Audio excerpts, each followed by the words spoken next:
I thank the honourable member for Bendigo. The question is that the address be agreed to, and I call the honourable member for Monash. Deputy Speaker, thank you for the call, and of course I will follow on from the member for Bendigo, who gave an address that outlined some of the problems that all electorates face, especially in regional areas. I represent a regional area, as you know, the seat of Monash. Whilst it's more spread out than the seat of Bendigo, it has all the same issues, especially as the member for Bendigo mentioned around childcare. Being a mum herself with two beautiful children, she outlined perfectly the problems with the structure of childcare. It's not about the money that the federal government put in or not.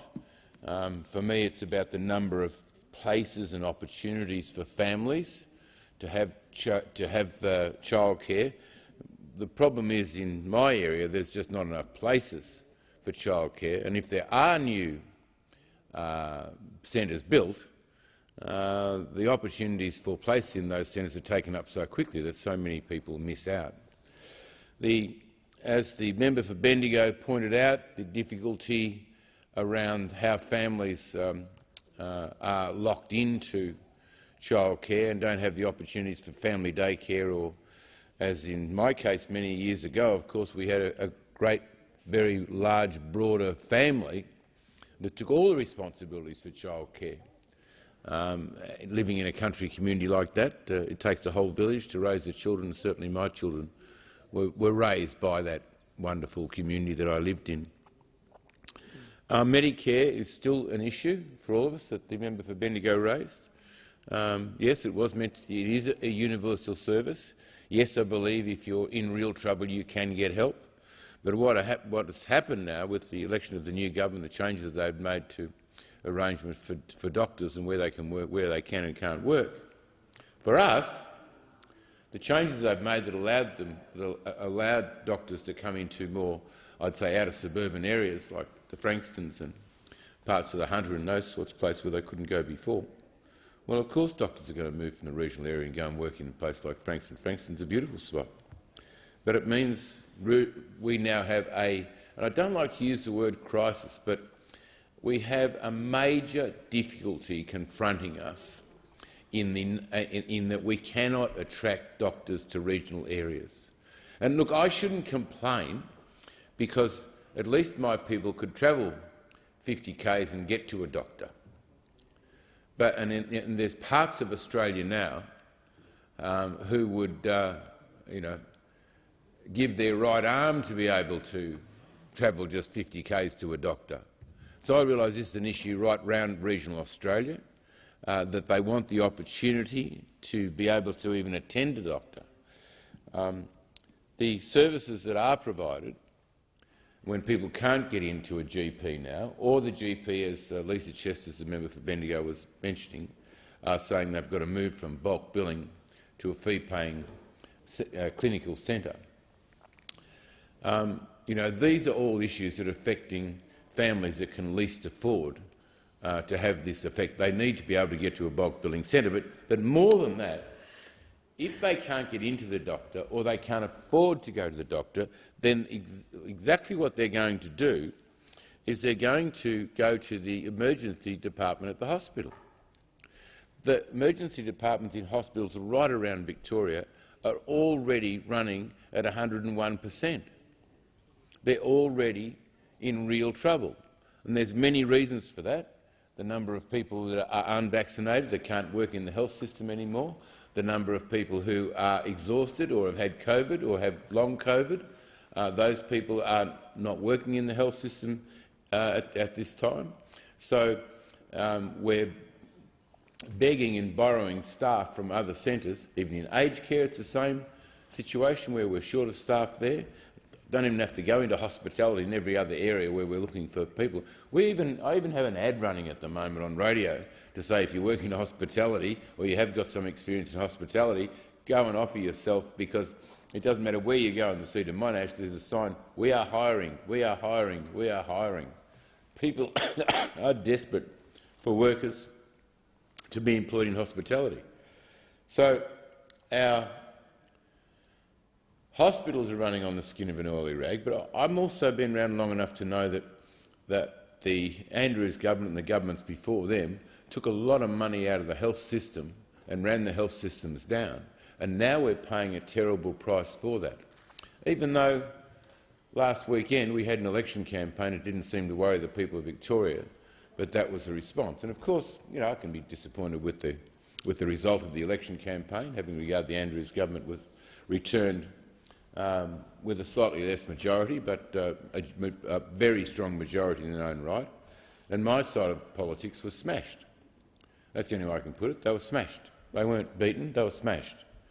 And we've got a lot of work to do as a party to earn the trust of the Australian people. I noticed only a few minutes ago I received the news that John Pesutto in Hawthorn, a highly regarded former member and now new member for Hawthorn, he has just claimed victory. I think we're doing very, very well in the seat of Pakenham, which is my hometown. I think we should get over the line there, and I believe we're only a few votes behind in Bass, and I think we'll get over the line in Bass as well. Defeating, though, a member of Parliament, a Labor member of Parliament, who's been an excellent local member down in that area. Politics is a most difficult game. It's hard to get into, it's hard to stay there, and it's very easy to be thrown out. And you and I have both learned that over the years, Deputy Speaker. Elections and interactions between parties are important. I had a big complaint today from someone who likes to contact me quite often, Deputy Speaker, saying that he's disgusted with question time and the behaviour of the opposition and how we're not being... I've been in nearly every parliament since 1990. Question time is a robust exchange where people have the opportunity to ask the government of the day questions and eke out their own place in this House. What the public do not see, they see question time. What they don't see is all the cooperative committee work that goes on in this House. They don't see the interaction between shadow ministers and ministers. They don't see the cooperation on the big issues of the day, where the nation, by the members in this House, by the ministers and by the shadow ministers and by Prime Ministers, opposition leaders, are putting the nation first in their consideration of what they're doing. Nobody sees that because the press only runs the division and the approach is there. And I know sitting at the table on our side tonight is the member for Barara, Julian Leeser.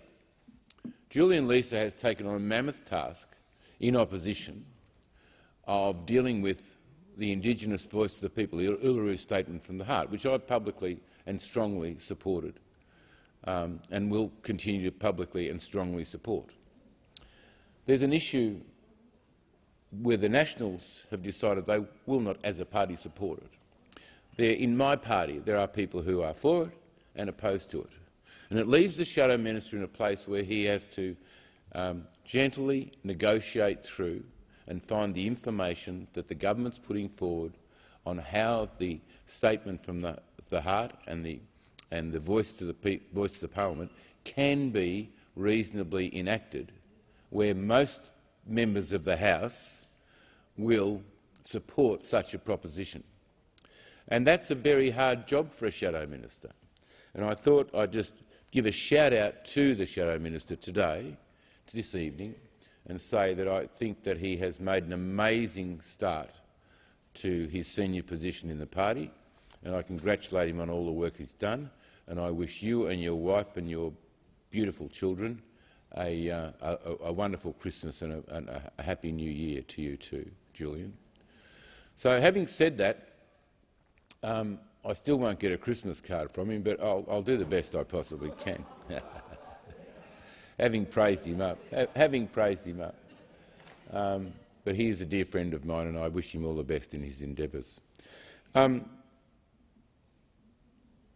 We, as a parliament, enjoy the company of each other in some times, and the public sees us not in that way. I think we've lost the trust of the Australian people to a degree. This has probably been the case around politicians, you know. It doesn't matter where you put your vote, you end up with a politician and all the jokes that go along with that. I'm of the opinion that this is a proud profession to be in service of the people that I represent. You represent, Deputy Speaker, and every member in this House, in the lower house, represents their constituents. And sometimes their constituents become foremost an issue in their electorates, become foremost in their position, and they are sometimes at odds with their own party. We have processes that we can deal with those odds. Now, in the Labor Party, you can't cross the floor in the Labor Party without leaving the party, and that's what Andrew Fisher put in place. And that was accepted by the group that began the Labor Party in Australia. On our side, when Menzies came in, he said, no, I've got this, I have another view. I believe that you should be able to dissent from your own party and still continue in the role as a member of that party. I have needed to do that on occasion myself. There have been many before me who have chosen to take that road. I wouldn't recommend it to anybody because it's difficult and it's hard to do. But when you decide to make that stand, it's usually for a very, very, very good reason that you've taken that stand. So, as I said, we've had an election. The people of Victoria have spoken. I've spoken previously about the people of Australia having spoken in regard to the Morrison government. They made a decision. They made a decision, and they decided that it was time for the Liberal Nationals to be no longer in the governance chairs. I entirely and completely accept that decision of the Australian people, because it is a blessing to me that we have compulsory voting in this country, where everybody actually comes and participates in the process of democracy in Australia. And I've probably been part of, even though I've been defeated a few times, I've been part of the changes of government. And I've watched how new governments perform, and I've watched how oppositions fall into place, because one of the most important things you can have in a democracy, and I'll come back to the Victorian election, is a strong opposition that is prepared to put their case and question the government on every step that they take, because that's what the Australian people expect of us. My disappointment in Victoria is that the opposition parties have been smashed to the point where the government has a very, very strong mandate to go ahead and do whatever it wants to do, because we have a diminished now opposition, although the National Party did very well and they secured the seat of Morwell that they once held through Russell North. But you have to have that strong opposition, and I don't know whether at this stage we'll be able to mount the strength of opposition that we need to hold the government in Victoria to account. Deputy Speaker, it's been a long time since we had a change of government in Victoria, and it may be even longer now because of the numbers that are there, that an opposition may be able to rally the numbers to change a government in Victoria for a long time. In fact, they may have only governed for 3 years out of 27 years, or 4 years out of 27 years. The Liberals may have been only in for 4 years out of some 20 years. Now, that is a long time for government, and there can be arrogance about that in government, and I hope that's not the case in Victoria. Deputy Speaker, I'd like to now conclude by saying whatever happens in this nation, whatever happens in each state, each of us have more in common than we have those things that divide us. And I started speaking about the member for Bendigo when she went through the various issues. And I just have to say to you that on most things we happen to be co-chair of the asbestos awareness group, or asbestosis awareness group, which we've worked on together for some years now.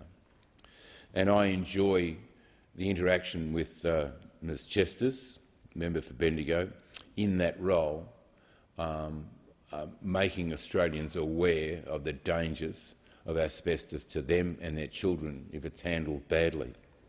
So there is more in this place to me that endears us to each other, and the things that we have in common are far greater in this Christmas time, in this Christmas period, in this time when this Parliament is wrapping up for the year, that we recognise the importance of the relationships we have with one another, with our staff, with the speakers and deputy speakers and all the people that are, as I spoke of the other night, the keepers of the springs in this place. Without them, it would not work. So it is crucial that we remember at this time of year how important relationships are and how important our own relationships are inside and outside this House. So I take this opportunity to wish everybody a very Merry Christmas, and especially a Merry Christmas to the keepers of the wells.